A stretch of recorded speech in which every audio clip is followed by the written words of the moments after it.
Ada berkat di balik pemuritan. Saudara-saudara, gereja sebagai keluarga rohani adalah tempat di mana kita bisa bertumbuh dan berubah menjadi lebih baik. Salah satu hal yang dapat kita tumbuhkan di dalam keluarga rohani adalah bagaimana cara kita bekerja sama dengan keluarga kita di dalam keluarga rohani tersebut. Hari ini kita akan belajar bagaimana dan mampu untuk bekerja sama dengan keluarga rohani kita. Namun sebelum kita belajar bagaimana caranya bekerja sama, kita mau tahu dulu tanda-tanda orang yang tidak mudah untuk bekerja sama dengan orang lain. Apa saja tandanya? Yang pertama, orang tersebut terbiasa bekerja sendiri. Nah, orang-orang seperti ini sudah biasa melakukan segala hal sendiri tanpa bantuan orang lain. Tidak apa-apa, itu menurut mereka. Oleh karena itu orang seperti ini susah untuk bekerja sama dengan orang lain. Tanda yang kedua, sulit tunduk kepada otoritas atau pemimpinnya. Di dalam sebuah keluarga rohani ada yang namanya otoritas atau pemimpin. Mereka bisa disebut PKS atau pemurid yang kita kenal di gereja kita atau yang lain. Dan biasanya pemimpin atau otoritas rohani ketika mereka mengambil sebuah keputusan atau kebijakan, seharusnya keputusan tersebut diterima dengan baik dan dilakukan bersama-sama untuk mencapai tujuan bersama. Tetapi parahnya begini, jika yang dipimpin tidak mau tunduk, apa yang bisa dilakukan bersama-sama? Tidak ada kerjasama yang baik di dalamnya. Tanda yang ketiga, orang tersebut minder, merasa tidak layak. Kenapa demikian?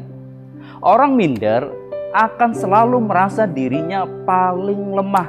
Dan biasanya orang tersebut maunya mediocre aja, biasa-biasa aja, tidak mau maju, tidak mau melakukan yang lebih, apalagi tidak mau bekerja sama. Orang minder akan selalu merasa dirinya tidak cukup baik berada di dalam sebuah komunitas atau dalam sebuah keluarga atau sebuah tim gitu ya. Dan dia merasa bahwa keberadaannya di dalam sebuah tim itu akan membawa kehancuran pada tim tersebut. Ini dimana orang minder tidak bisa bekerja sama dengan orang lain. Oleh karena itu Bapak, Ibu, Saudara-saudara, sekarang kita mau belajar gimana sih seharusnya kita bekerja sama dengan keluarga rohani kita. Gimana caranya? Yang pertama, kita harus memiliki rasa saling membutuhkan. Ini harus. Di dalam 1 Korintus pasal 12 ayat 20 sampai yang 22 mengatakan, memang ada banyak anggota tetapi hanya satu tubuh. Jadi mata tidak berkata kepada tangan, aku tidak membutuhkan engkau. Dan kepala tidak dapat berkata kepada kaki, aku tidak membutuhkan engkau. Malahan justru anggota-anggota tubuh yang nampaknya paling lemah, yang paling dibutuhkan. Di sini sangat jelas, Rasul Paulus hendak menekankan bahwa walaupun anggota jemaat Korintus yang begitu banyak, karunia mereka berbeda-beda, tetapi mereka satu tubuh, yaitu satu di dalam Kristus. Dan mereka saling membutuhkan, saling melengkapi satu dengan yang lainnya. Demikian juga kita ketika berada di dalam keluarga rohani, di dalam sebuah komunitas seiman kita. Kita juga satu tubuh di dalam Kristus. Dan kita harusnya saling membutuhkan satu dengan yang lain. Kita tidak bisa bekerja sendiri-sendiri. Ya. Di dalam sebuah keluarga kita harus saling tolong-menolong dan membutuhkan kerjasama yang baik supaya satu dengan yang lain kita bisa saling melengkapi, saling memberikan manfaat antara satu dengan yang lainnya. Dan ini sangat luar biasa, saudara-saudara.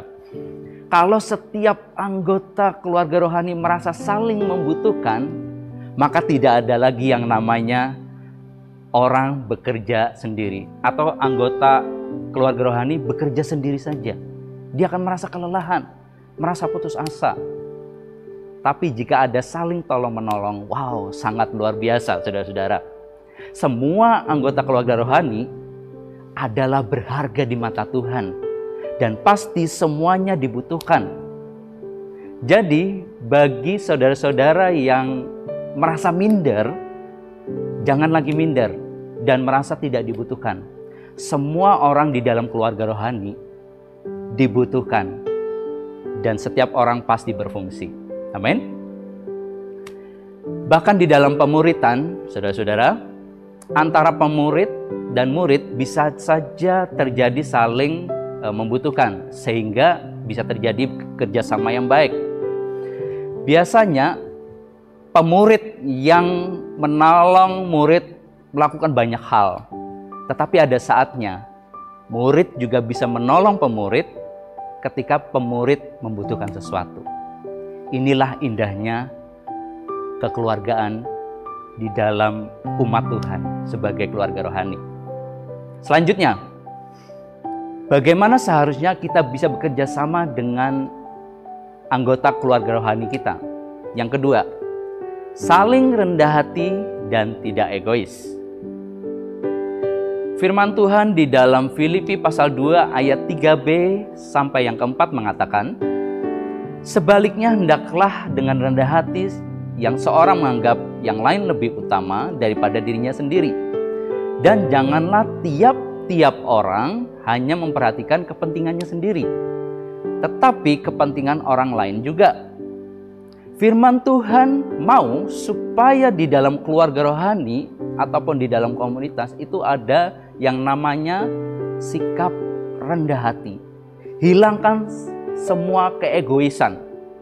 Kenapa demikian? Sangat jelas.